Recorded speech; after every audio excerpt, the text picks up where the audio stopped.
Hello दोस्तों, विप्लव दी rock channel में आपका स्वागत है। मैं हूं विप्लव दी रॉक। तो आज दोस्तों बात करेंगे ये जो 22 अप्रैल को हमारे कश्मीर के पहलगाम में जो घटना हुआ है, आतंकी हमले हुआ है, उसके बारे में लोग के दिमाग में क्या बैठ गया है और क्या बोलेंगे। लोग ऐसे हो गया है, हमको आदमी मारने से जन्नत मिल जाएगा। कभी आप सोच सकते हैं किसी को मार देने से कभी कभी जन्नत मिल जाता है? कौन सा धर्म ये कहता है, कौन सा धर्म ये पढ़वाता है? ये हमारे दुनिया में कौन सा कहता है ये धर्म कि आप आ जाओ, आदमी को मार दो और आपको जन्नत मिल जाएगा? ये कभी पॉसिबल नहीं है, ऐसा कभी हो भी नहीं सकता है, कहीं भी पॉसिबल नहीं है। तो कहना यह चाहता हूं कि अगर मैं आपको पीट दूं, अगर मैं आपको बंदूक से गोली मार दूं, चाहे वो हिंदू हो आप मुस्लिम हो, तो आपको तो दर्द होगा, है कि नहीं? खून तो आएगा। जब खून आएगा, जब जब दर्द एक होगा, तो हमारे लोगों में यह डिवीजन क्यों, ये जात पात का डिवीजन क्यों है? सबको दर्द होगा ना, आपको भी दर्द होगा, मेरे को भी दर्द होगा, सबको दर्द होगा अगर हम गोली मारे किसी को, खून बहेगा। तो किस परिचय से, क्या आइडेंटिफिकेशन से हम लोग डिफरेंट है? कि रिलीजन से हम लोग डिफरेंट है? क्यों डिफरेंट है? किस पॉइंट से, पॉइंट ऑफ व्यू से हम लोग डिफरेंट है? आप मेरे को बताइए, बता सकते हैं क्या?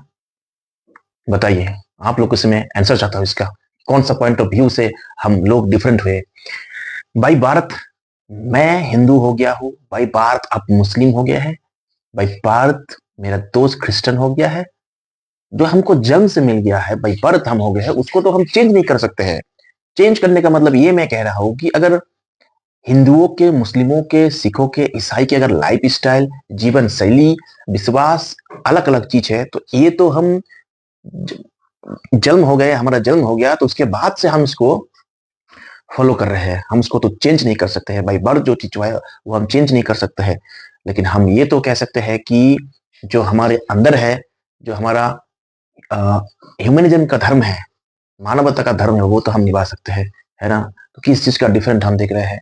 किस चीज का डिफरेंट? अगर आज यहाँ पे अगर हमारा इतना सारा देव है, देवता है, अगर मैं हिंदू होके मेरे ईश्वर भगवान शिव को रिस्पेक्ट करता हूँ, अगर मैं हिंदू होके क्रिश्चियन के जीसस क्राइस्ट को रिस्पेक्ट करता हूँ, अगर मैं सिख के गुरु को रिस्पेक्ट करता हूँ, तो मैं मुस्लिम का अल्लाह को भी रिस्पेक्ट करता हूँ। क्यों रिस्पेक्ट करता हूँ? कि किसी को भी अगर हमने भगवान का दरवाजा दिया है, सबसे ऊपर का दरवाजा दिया है, तो वो हमारे लिए रिस्पेक्टफुल पर्सन है या रिस्पेक्टफुल भगवान है। हम भगवान के सामने झुकते हैं। क्यों झुकते हैं बताइए? झुकने का एक ही रीजन है, या भगवान बहुत पावरफुल है जिसके साथ हम लड़ नहीं सकते हैं, या फिर भगवान को हम रिस्पेक्ट करते हैं, प्यार करते हैं। इसी जो रीजन से हम भगवान के सामने झुकते हैं। तो हम अगर जब झुकते ही है भगवान के सामने, तो हम प्यार से झुकना पड़ेगा। प्यार से झुकी भगवान के सामने, ना तो डर से। डर से नहीं झुकते हैं, है ना? यीशु क्राइस्ट को हम, अगर मैं उसके सामने झुकता हूं, तो वो बहुत सारे काम करके गया है, बहुत सारे प्यार का बातें करके गया है। अगर मैं गौतम बुद्ध के सामने झुकता हूं, तो बहुत सारे अच्छाई के काम बोल के गए हैं, बहुत सारा अहिंसा का नीति का बारे में बोल के गए हैं। तो इसके लिए मैं उनके सामने झुकता हूँ, वो भी प्यार से झुकता हूँ, नहीं कि मैं डर से झुकता हूँ। तो अल्लाह जो है, अल्लाह जो गॉड है मुस्लिमों के, तो वो भी एक गॉड है उनका। तो मतलब यही होना चाहिए कि अल्लाह अगर सर्वशक्तिमान है, तो मैं उसके सामने झुकूंगा, तो वो भी प्यार से, ना ही कि उनका डर से। अगर हमारा सोच, मेरा सोच यही होता है, अगर कोई भगवान होता है तो वो कभी शैतान नहीं हो सकता है, वो कभी शैतान नहीं हो सकता है ना? तो अल्लाह अगर भगवान है, तो उसके पास प्यार होना चाहिए, अच्छा शक्ति होना चाहिए, ताकि वो कभी किसी को ना कहे कि तुम जाके मार के आओ दूसरे मजहब को और जन्नत पालो। ये तो कभी भी किसी भी पॉसिबल नहीं है। मैं हिंदू होकर एक बात आपको कहना चाहता हूँ, जो महाकुंभ में जितने लोग डुबकी लगाए हैं कि उसमें पाप सब धुल के मुक्त हो जाएगा, तो ये मैं कभी विश्वास नहीं करता हूँ कि पाप ऐसे धुल के मुक्त हो जाता है। 90% लोग ये विश्वास करेगा, विश्वास रखता है। विश्वास रखने का दूसरा चीज है। लेकिन हमको कोई भी चीज जो हम सीखते हैं कहीं से भी, अगर हमारे धर्म ग्रंथ से भी सीखते हैं, तो उसका हमको जांच लेना बहुत ही जरूरी है हमारे तरफ से। उसका जांच अपने बुद्धि से, उसका जांच प्रभाव करके उसको विश्वास करना चाहिए, ना कि हमको अंधभक्त होना है और अंधभक्त से विश्वास होना है। तो ये भी, इसका मैं रिजेक्ट करता हूं। तो ये भी एक बात है, अगर अल्लाह कहता है कि तुमको किसी को मानने से जन्नत मिल जाएगा, अपना मजहब को बचाने से जन्नत मिल जाएगा, तो इसको भी मैं नकारता हूँ, इसको भी मैं नहीं मानता हूँ। अल्लाह अगर गॉड है, तो सर्वशक्तिमान है, तो ये कभी कह नहीं सकता है। हिंदू धर्म में हम जिसके शिव को पूछते हैं, ब्रह्मा को पूछते हैं, विष्णु को पूछते हैं, वैसे ही हमारे हिंदू धर्म में शैतान भी है। वो भी एक तरफ का देवता है, जैसे हम शनिदेव है, राहुदेव है, इसको हम राक्षस मानते हैं, लेकिन वो भी एक तरफ का देवता ही है।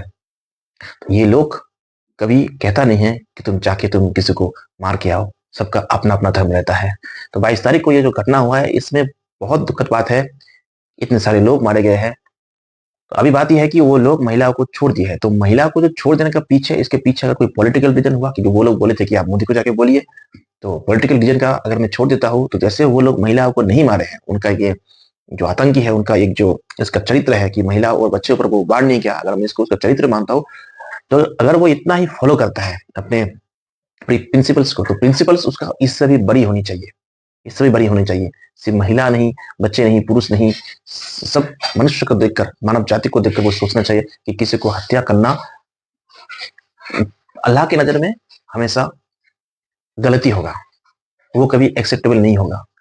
दोस्तों, हमारे हिंदू ग्रंथ में भी कहता है कि अब स्वर्ग में जाएंगे, ये कर लो तो वो कर लो तो नर्क में जाएंगे। तो स्वर्ग ना हमने देखा है, ना नर्क हमने देखा है, ना आपने देखा है। अल्लाह आपको बोलता है किसी को मानने से आपको जन्नत मिल जाएगा, तो आप ये पहले सोचे कि जन्नत आपको कभी दिखा है अपने आंखों से, या किसी ने देखा है जन्नत आपको जन्नत भेज देगा।